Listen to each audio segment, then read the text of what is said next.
రాజమండ్రిలో జనసేన ఇన్ఛార్జ్ అత్తి సత్యనారాయణ సమావేశం నిర్వహించారు. తనపై విధించిన సస్పెన్షన్ను ఎత్తివేసి తిరిగి రాజమండ్రి సిటీ జనసేన ఇన్ఛార్జిగా నియమించినందుకు డిప్యూటీ సీఎం పవన్ కళ్యాణ్కి కృతజ్ఞతలు తెలిపారు. సస్పెన్షన్ కాలంలో ఎలాంటి మానసిక ఇబ్బందికి గురి కాలేదని, ప్రత్యక్షంగా లేకపోయినా పరోక్షంగా పవన్తోనే ఉన్నానని అన్నారు.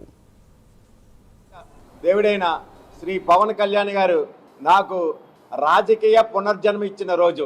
ఈ విషయం మీ అందరితోటి పంచుకోవాలని సదుద్దేశంతో ఈరోజు మిమ్మల్ని అందరినీ ఇలా కలవడం జరిగింది. అంతేగాని ప్రత్యేకంగా ఏం లేదు. నా దేవుడికి నేను కృతజ్ఞతలు చెప్పుకోవాలి.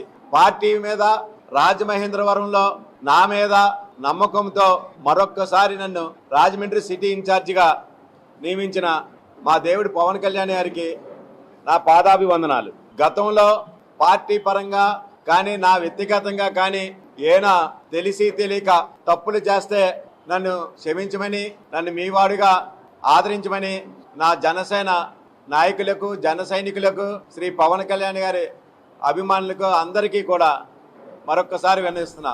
మా